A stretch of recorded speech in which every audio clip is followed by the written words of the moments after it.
Hello and welcome. I'm Thomas Porteous and you're watching the World Report on NewsX World. Let's take a look at the top headlines of the hour. Denmark says talks with the United States on Greenland security will start soon, focusing on Arctic defense. Donald Trump claims a NATO-backed framework for US access, easing tariff tensions and ruling out force. Ukraine, Russia and the United States are to hold their first trilateral talks to end the war. President Zelenskiy says the meetings take place in Abu Dhabi on Friday and Saturday. This comes after the Kremlin describes frank and useful talks in Moscow between Russia and envoys of Donald Trump. At the Davos Forum, Ukraine's president says he reaches an understanding with Trump on future US security guarantees. Donald Trump withdraws an invitation for Canada to join his Board of Peace initiative. The move follows Mark Carney's World Economic Forum speech and is framed as a direct response. Minnesota groups plan a statewide walkout on Friday to protest immigration enforcement despite dangerous cold. The protests follow ICE detaining a 5-year-old boy during an operation that targeted his father in Minneapolis.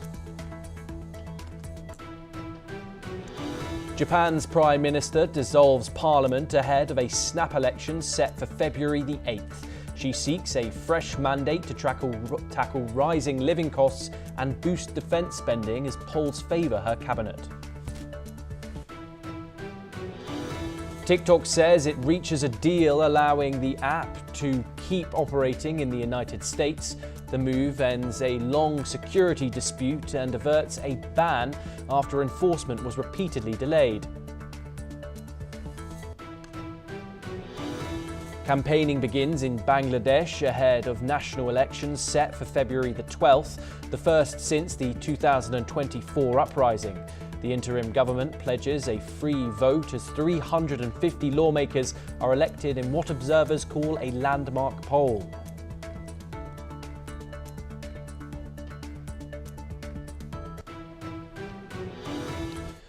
Now we move to updates regarding the war in Ukraine, and a Kremlin spokesman has reiterated that a lasting peace in the country is impossible without resolving territorial issues based on the anchorage formula, but stated that they do not want to go into details about the specifics of the formula.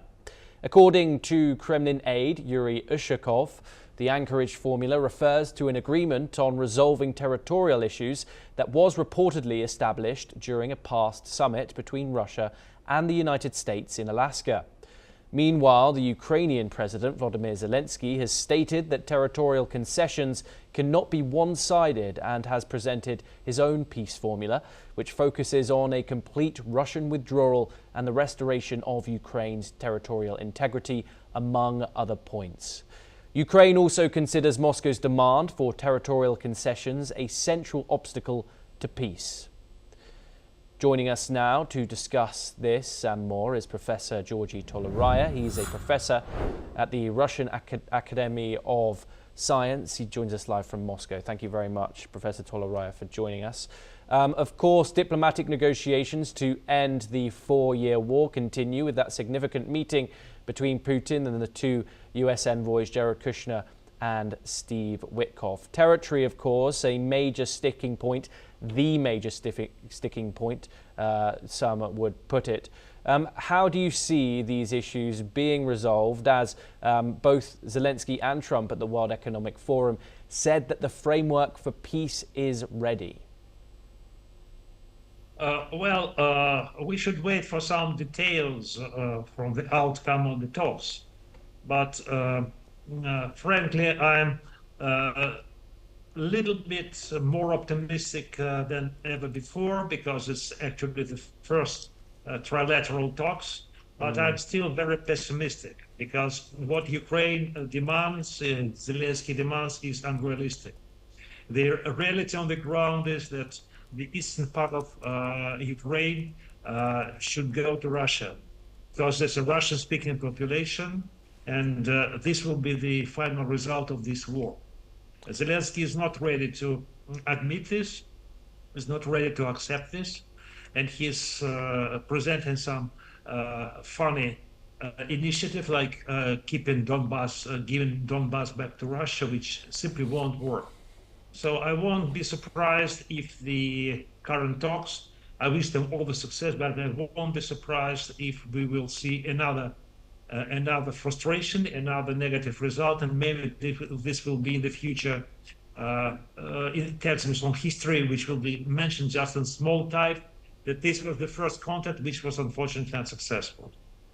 The Kremlin keeps invoking the so-called anchorage formula while refusing to explain its contents. If this formula is so serious and viable and has been in question since that Donald Trump, Vladimir Putin meet in Alaska, why is it keeping the formula so deliberately vague?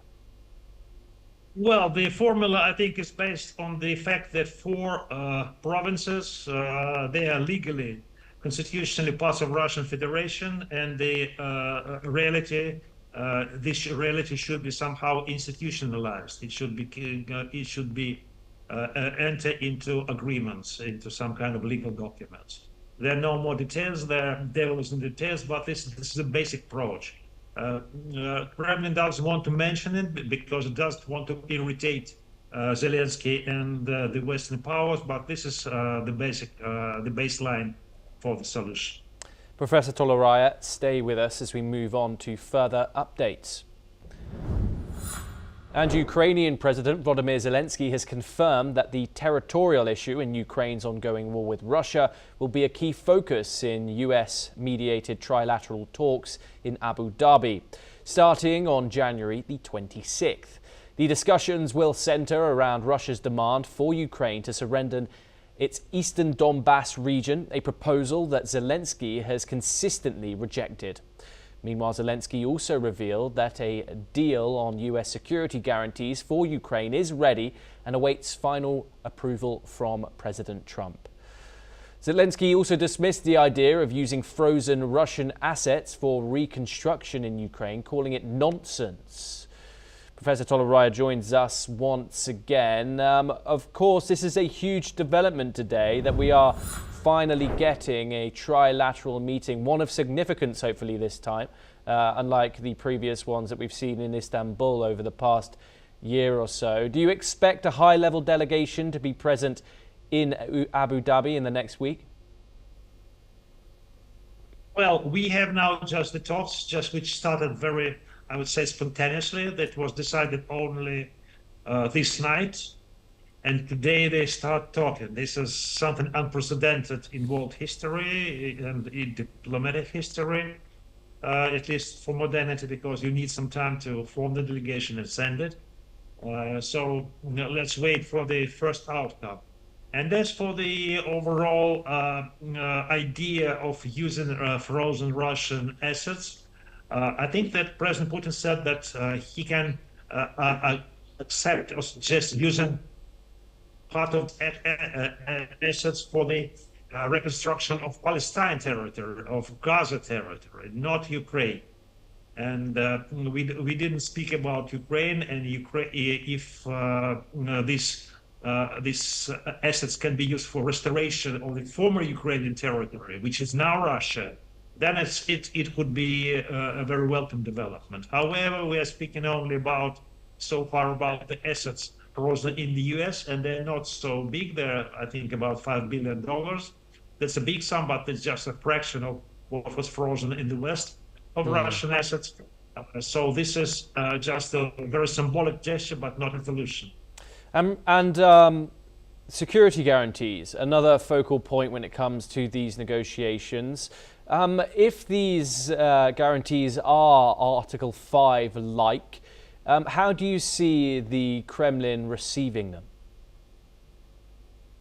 Well, as far as I understand, for Russia, the red line is any presence of foreign troops in Ukraine. This is which is absolutely not acceptable.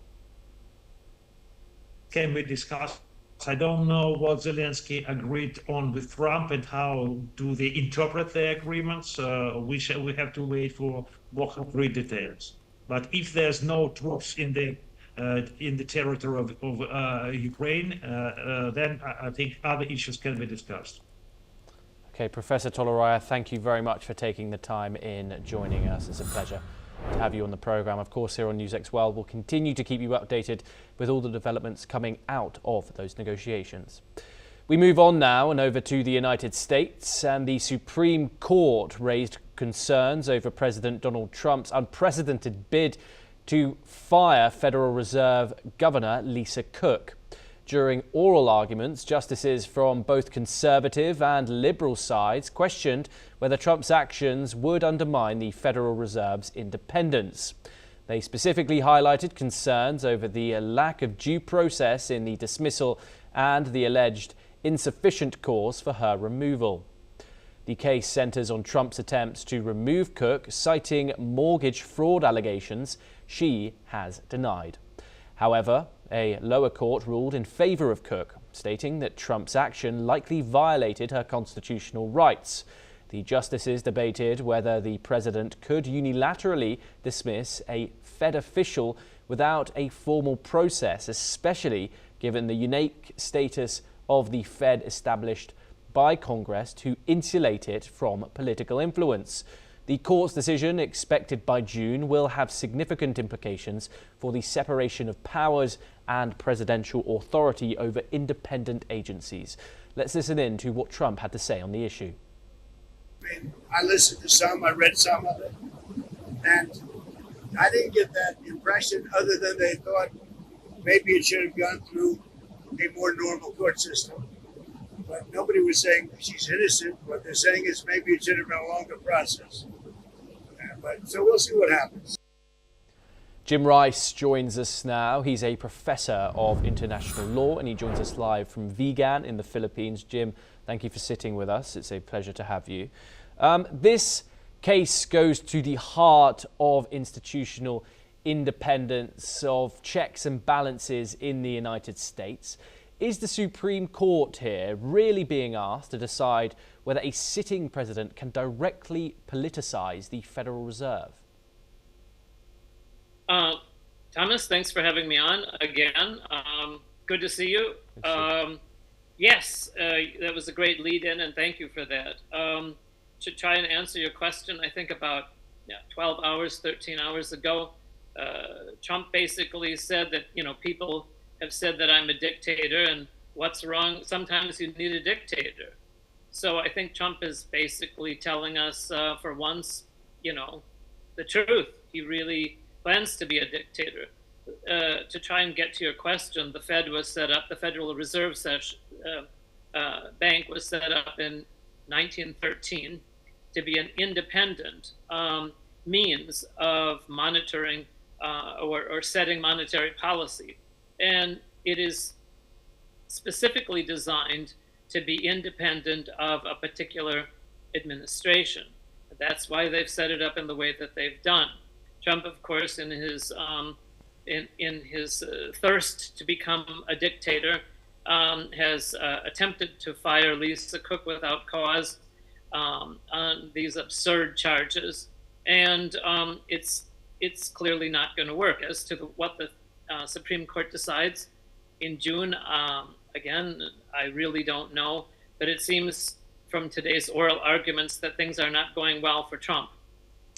Indeed, and several justices have flagged the lack of due process in Lisa Cook's attempted removal. If a Fed governor can be dismissed without a formal process, what protections, if any, remain for officials in independent agencies under the Trump administration? None. And basically that's what Trump thinks he can get away with. Just focusing on the Fed, if you have to be a Trump sycophant in order to be a member of the Fed, a governor of the Fed, and he can fire people anytime he wants, then essentially what you're doing is allowing Trump to directly control the interest rates. And in most countries where this is done by other petty dictators. It's been catastrophic in terms of the economy of those countries. And if, Jim, the Supreme Court does in fact rule in favor of the Trump administration, what does that mean for the future of the separation of powers and independence of agencies in the United States? Well, again, this is part of what Trump and his regime believes is called the unitary presidency, and they believe that the president can do anything that they want whatsoever regarding the executive. In this case, regarding the Federal Reserve Bank, it's really going even beyond that. But it would just be another. What's the word? Failure of the checks and balances of the Constitution, and it would be another failure in terms of the rule of law. The whole point, the reason that the United States has been an attractive place to invest, to park one's money, to build factories, is that it is a rule of law country. What Trump is doing is he's seeking to do away with the rule of law and replace it with the rule of himself. Jim Rice, thank you very much for taking the time in joining us. It was a pleasure to talk to you, as always. We now turn over to Southeast Asia, and Vietnam's Communist Party has reappointed Tu Lam as its General Secretary, extending his top leadership position in the Southeast Asian nation for the next 5 years. Tu Lam was unanimously re-elected to the post of General Secretary, according to an announcement made at the conclusion of the party's 5-yearly Congress in the capital of Hanoi. Addressing hundreds of Congress delegates seated in red upholstered chairs in a red carpeted conference hall under a towering statue of the Communist Party's founder and liberation struggle hero Ho Chi Minh, Lam promised to continue fighting corruption and ensure annual growth above 10% through to 2030. Tu Lam has also said that Vietnam is ready to contribute more to resolving conflicts and disputes, emphasizing on Vietnam's diplomatic ties. He has said that Vietnam continues to cooperate with other countries and organizations to deal with global issues.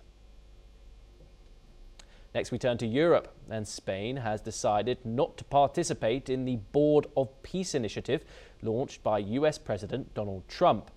Spanish Prime Minister Pedro Sanchez confirmed the decision, stating that it aligns with Spain's beliefs in multilateralism and the United Nations system.